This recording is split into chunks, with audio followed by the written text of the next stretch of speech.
অনেক প্রতিবেশী আছে নিজের জায়গাতে গাছ লাগাবে, কিন্তু গাছের ডাল পালা সব যায় পড়বে কোথায়? শুধু আরেকজনের জায়গায়।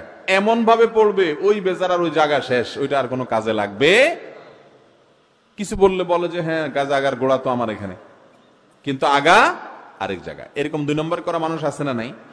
আরে ভাই, সে ইমানওয়ালা মানুষ কি নাই যে আল্লাহকে খুশি করবার জন্য জান্নাতের আশায় ওই গাছের ডাল সব কেটে ফেলে দিবে? ঠিক আছে, আমি সব গাছের ডাল কেটে ফেলে দিলাম, কয়টা গাছ এটা কেটে যদি আমি জান্নাত পাই অবশ্যই সেটা আমার জন্য লাভজনক। ঠিক না ভাই? ঠিক। ভাইরা আমার, শহরে দেখবেন যে কথার কথা, আপনার ছোট্ট একটু জায়গা, সিঁড়ির রুম, হ্যাঁ, ফ্ল্যাটের দরজার সামনে এত জুতা এলোমেলো ভাবে রেখে দিছে যে পাশে ফ্ল্যাটের লোকদের চলাফেরাতে অসুবিধা হয়। আছে না নাই? ময়লাটা বের করে এমন ভাবে রেখে দিছে ভদ্রলোক তার ঘরের তার ফ্ল্যাটে ঢুকতে নাকে হাত দিতে দিতে ঢুকা লাগে, যেখানে সেখানে ফেলে দিছে। ঠিক না ভাই? ঠিক। ঢাকা শহরে যত খালি জায়গা আছে, আমি প্রায় বলি যত খালি জায়গা আছে, খালি জায়গা তো খুব বেশি একটা নাই। মনে করেন আশেপাশে সব বিল্ডিং হয়ে গেছে, একটা জায়গা এখনো খালি আছে, এটা এখনো বিল্ডিং হয় নাই। তো আশেপাশে বিল্ডিং গুলো থেকে দেখবেন জানালা দিয়া যত ময়লা আবর্জনা আছে, মাসে 50 টাকা 100 টাকা ময়লাওয়ালার বিল দিবে। এই টাকা বাঁচানোর জন্য ওই বস্তা ভর্তি পলিথিন ভর্তি সব ময়লা ওই জায়গায় ফেলা। খালি কোনো জায়গায় থাকবে দেখবেন ওটা ময়লার বাগার হয়ে গেছে। ঠিক না ভাই? ঠিক। আহা, কি মুসলমান আমরা!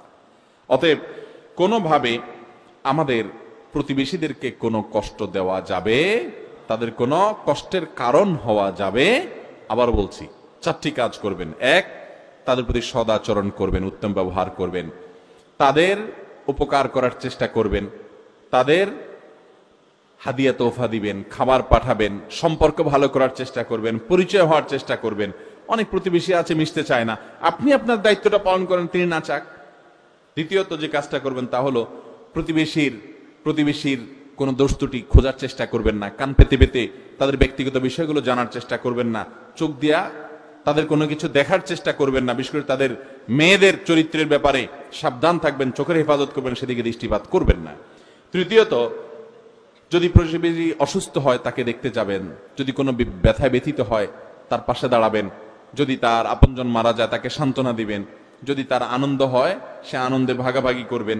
আর নাম্বার 4, কোনোভাবে কষ্ট দিবেন না, সেটা কোনোভাবেই না, জুতা দিয়ে না, ময়লা দিয়ে না, আচরণ দিয়ে না। অনেকে করে কি, ধুমধাড়াক্কা গান বাজায় রাখে, আছে না নাই? ইয়া হাই ভলিউমে গান বাজায় রাখে। ভাই, আপনার মনে অনেক ফুর্তি, আপনি দরজা জানলা সব বন্ধ করে গানের তালে তালে লাফাইতে লাফাইতে আপনি ফ্যানের সাথে ঝুলে যান, আল্লাহর সাথে আপনি বুঝেন। কিন্তু আপনি আপনার প্রতিবেশী, তার তো মন খারাপ থাকতে পারে, আপনি তাকে গান শুনতে বাধ্য করবেন, তার ঘুম হারাম করবেন, এই অধিকার ইসলাম আপনাকে দিছে? কোন বিবেকবান মানুষ এটা করতে পারে? কিন্তু এই অহেতুক কাজগুলো আমাদের অনেক তরুণরা করে। ধুমধাড়াক্কা গান শুনতেছে, বাবা তুমি গান শুনবা, হেডফোন দিয়ে শুনো, তোমার গুনাহ হবে, তুমি আল্লাহর সাথে বুঝবা, কিন্তু আরেকজনকে তুমি গান শুনতে বাধ্য করতে পারো?